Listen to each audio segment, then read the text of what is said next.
A very good afternoon and welcome to Africa Today.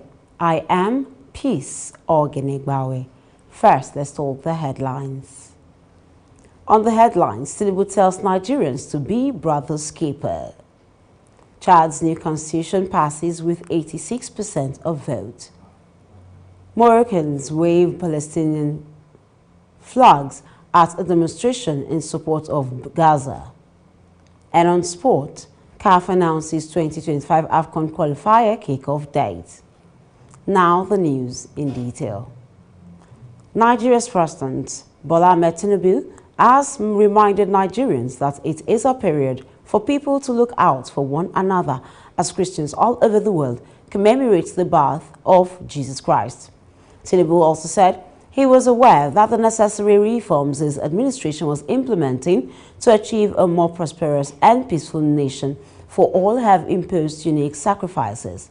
He therefore urged the citizenry to remain steadfast, assuring its commitment to govern with vision, dedication, and empathy. Nigeria's Senate President Godswill Akpabio has also called on Nigerians to remain steadfast and hopeful despite the hard times they are experiencing.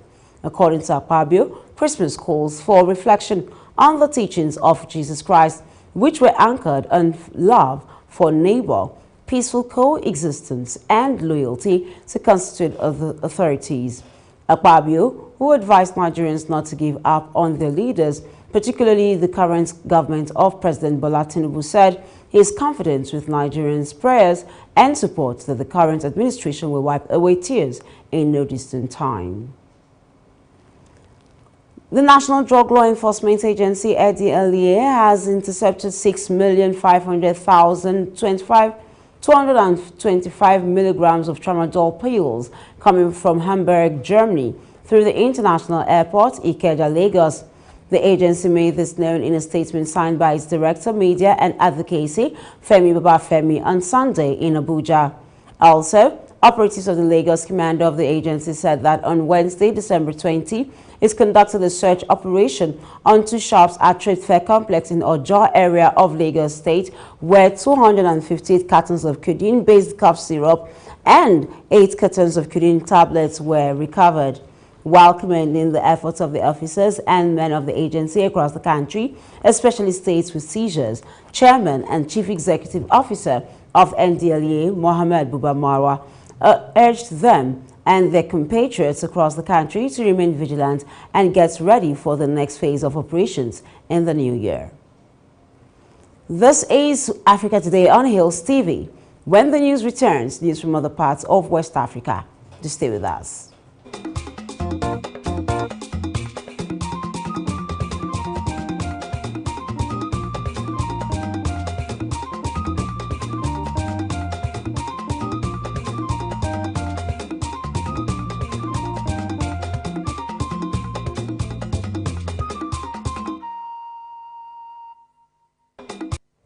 Welcome back. Chad's new constitution was approved by 86% of voters in a referendum held a week ago. The African country's Electoral Commission said on Sunday, but opposition leaders challenged the figures. The country's military rulers have promoted the new constitution as a key step in the path back to civilian rule, but it had been denounced by opposition politicians, with some calling for a boycott of the December 17 vote. Turnout stood at 63.75%, and the Electoral Commission made this known, which opposition leaders contested. The electoral authorities said that apart from some minor dysfunctions, the referendum had passed off smoothly. Results are preliminary, with a definite result due from the Supreme Court on December 28. Meanwhile, referendum is a key step in the return to civilian rules by end of 2024 promised by the military leaders.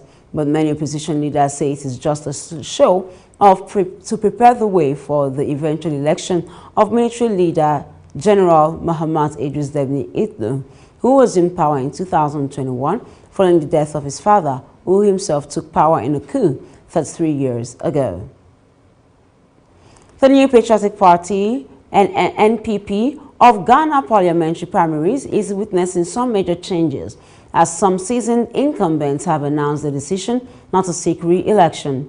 Members of Parliament for Okere in the Eastern Region and Minister of Local Government and Rural Development, Daniel Kwaku Bontwe, has officially announced that he will not be seeking re-election. As a former General Secretary of the NPP, Bontwe is known for his dynamic and progressive leadership, and explaining why he does not want to go back to Parliament. He cited personal reasons for his departure, leaving constraints in anticipation for new representatives. Adding to the list of his notable departure is Samuel Atta Ake, MP for Abuja South, also in the Eastern Region. Atta Ake, a prominent figure in legislative affairs, has also chosen not to contest again, signaling a shift in the party's dynamics. Let's now move to other parts of Africa after this timeout. To stay with us. BossFM 95.5 Abuja, we know the news and entertainment. Stay bossed.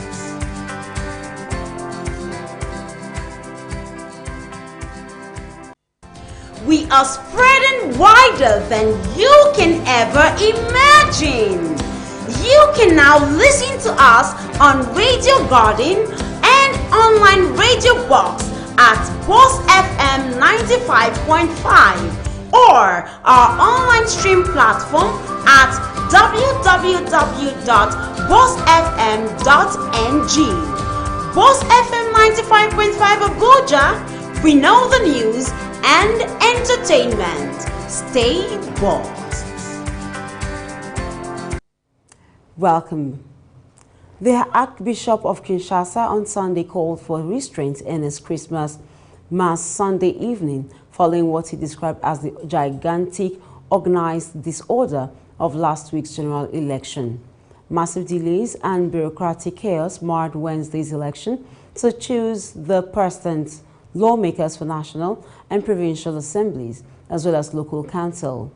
Election officials struggled to transport voting materials to polling stations on time, as some stations were unable to open at all and voting had been extended into the following day.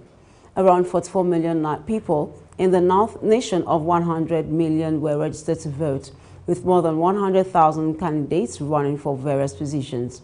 President Felix Tshisekedi, who is 60, ran for re-election against 18 opposition candidates. Many of them have denounced the way the election was run, and some of them accusing authorities of massive election fraud.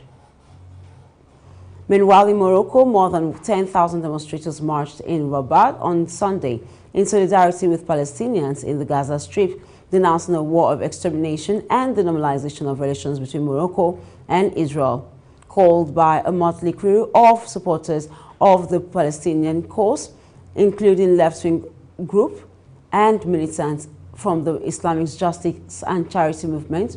The demonstrators marched along Avenue Mohammed V, the beating heart of the capital, under the slogan, "Stop the war of extermination in Gaza, stop normalization." Many of the protesters held up banners denouncing the destruction of hospitals and colonization of Palestinian territories. The war in Gaza was triggered October 7 after an unprecedented attack on Israeli soil by the Islamist movement Hamas, which left 1,140 Israelis dead, according to the authorities. Hamas Ministry of Health also said the Israeli army retaliatory operations was resulted in 20,424 deaths. And since the beginning of the war, several large-scale demonstrations have taken place in Morocco to demand a repeal of normalization, whereas before October 7, opposition to this process was limited. Let's now get to Burundi, where 20 people, including 19 civilians, were killed in western Burundi. This was announced by the government on Saturday in an attack claimed by the Red Tabara rebel group, which in turn claimed to have killed 10 members of the security forces.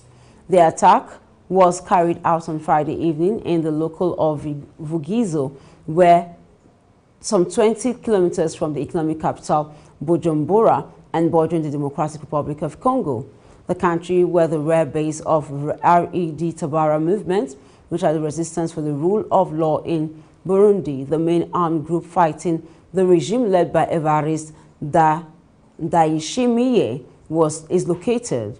In statement, the government claimed that this cowardly attack deliberately targeted civilians, killing a total of 20 people, including 12 children, and 5 under the age of 5, 3 women, 2 of whom were pregnant, and 5 men, including one of the police officers who intervened to rescue the civilians.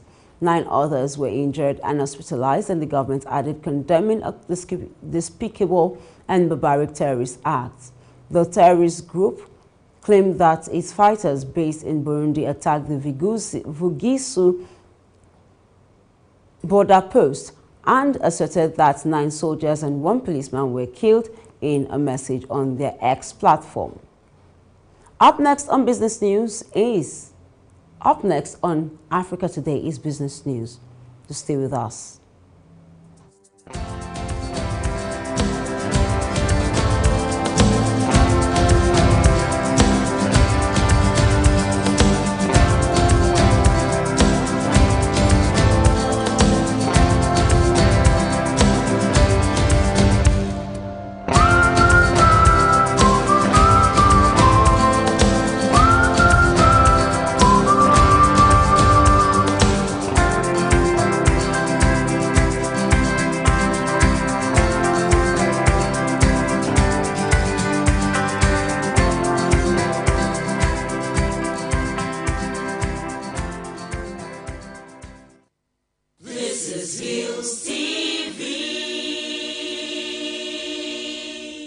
Quality broadcasting is what we'll bring to you. Now we be this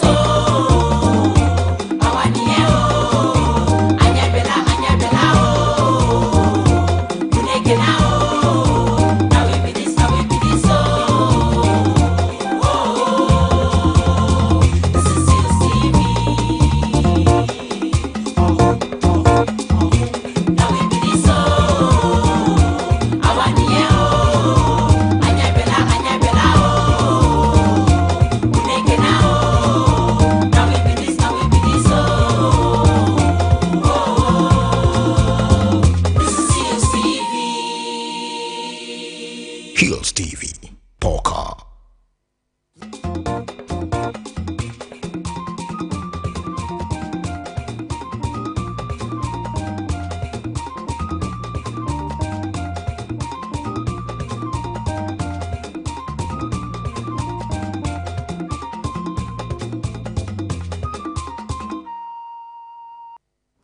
Welcome to Business News on Africa Today.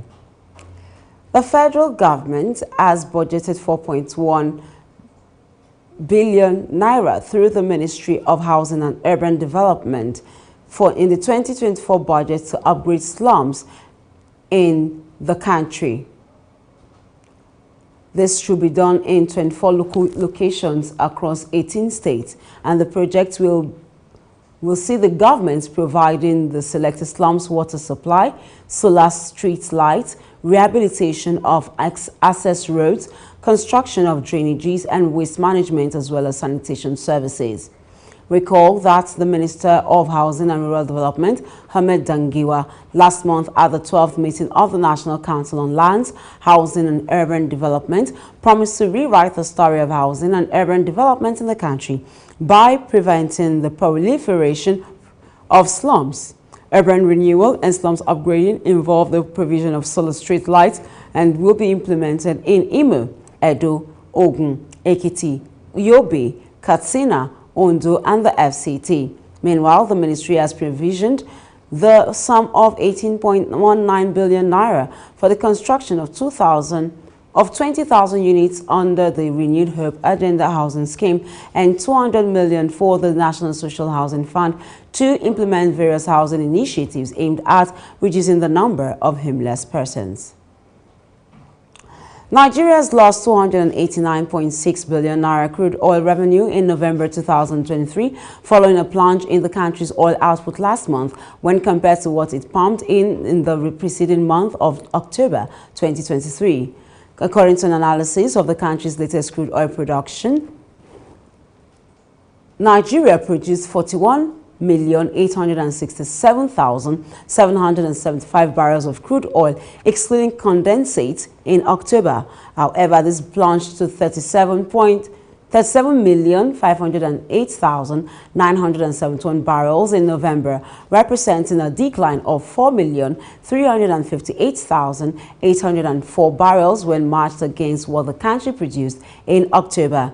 Meanwhile, average price of Brent crude, which is a global benchmark for crude oil, in November 2023 was $82.94 per barrel, according to an international statistical firm. By losing 4,358,804 barrels of crude in November, the value of oil that was lost by Nigeria in the month under review was $361.52 million. And that's business news on Africa Today. Still to come, sports news. To stay with us.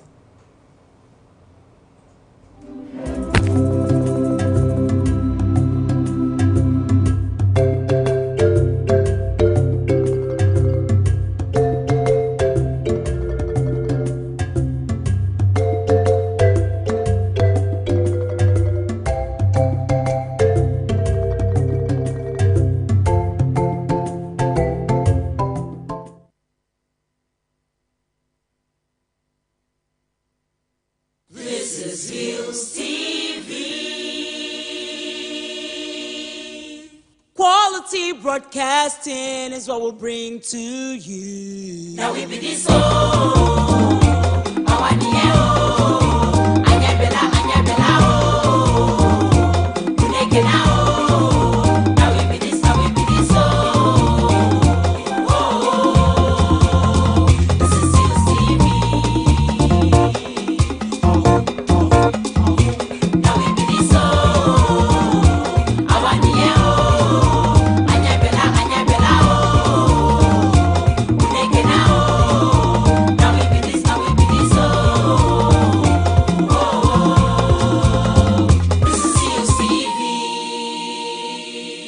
HillsTV Podcast.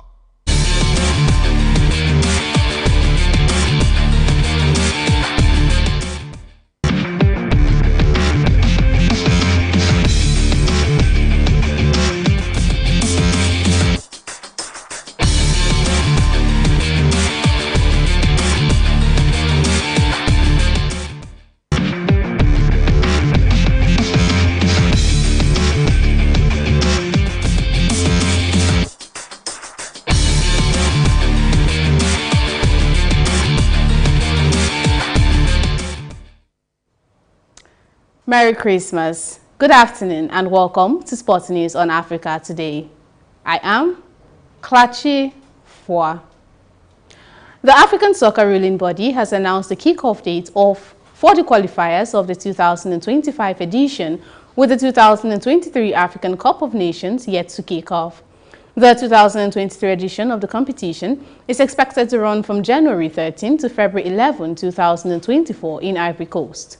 According to CAF, the kickoff date for the 2025 qualifier will be March 18 to 26 for the preliminary round. The first and second rounds of the match will run from September 2 to 10 and the third to fourth round of the games from 7 to 15th, while the final rounds of matches are slated for November 11 to 19, 2024. Morocco has been announced as the host of the competition after Guinea was stripped of the hosting right.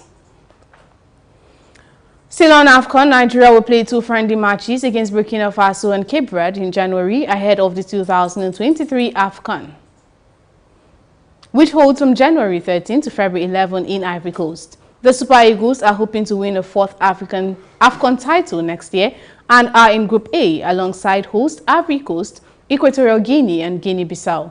Nigeria's first game will be against Equatorial Guinea January 14 at the Ebimpe Olympic Stadium before facing host Ivory Coast January 18, while their last group game will be against Guinea-Bissau January 22. Last week, the Nigerian Football Federation submitted a provisional 41-man list to the Confederation of African Football, with a final 27-man squad expected to be released January 3. Following a decision by the organizing committee of AFCON, all 24 teams will be permitted a final squad of 27 players, 4 more than the initial 23 from previous tournaments. The Eagles are also built to camp in Saudi Arabia ahead of the tournament beginning from Friday, December 29. Also ahead of the match day 3 of the 2026 World Cup qualifiers, the Bafana Bafana of South Africa has started preparation for the doubleheader against Nigeria. The team's head coach Hugo Bruce and the South African Football Federation Association have sealed a deal to be involved in a mini tournament involving Bolivia, Algeria and Albania. The tournament has been scheduled to take place from March 19 to 26, 2024 in Algeria. And that's your sports news on Africa Today. Back to Peace for the rest of the news. I am Kalachi Fua.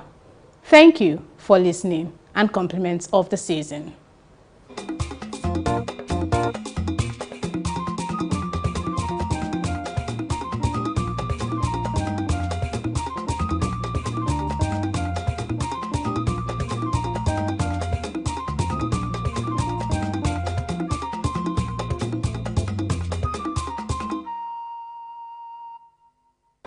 This is HillsTV.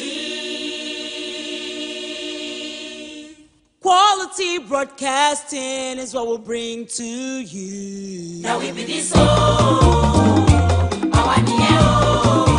anyabela oh, kunekela oh. Now we be this oh, this is HillsTV.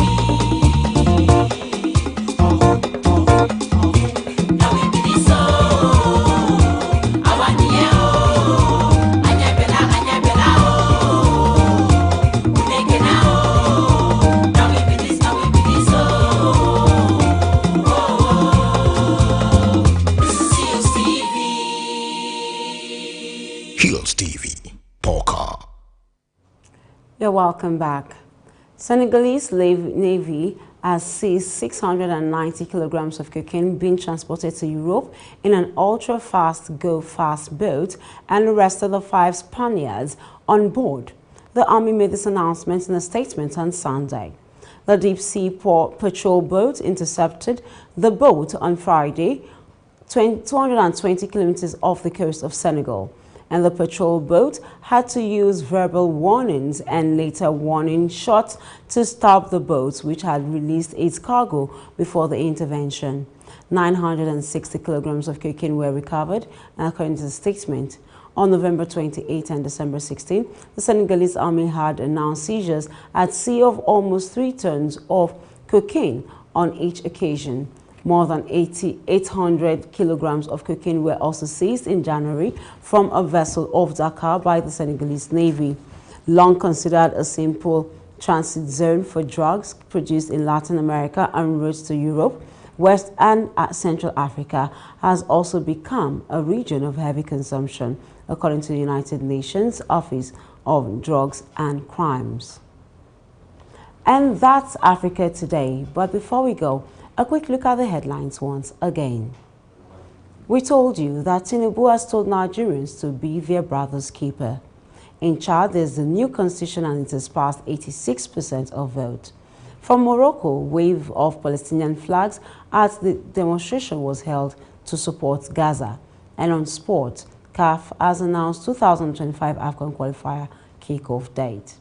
Remember to visit us on Facebook at HillsTV Abuja, Instagram at HillsTV Abuja. Kindly subscribe to our YouTube channel at HillsTV. I am Peace Ogenegbawe. Thank you for watching and Merry Christmas.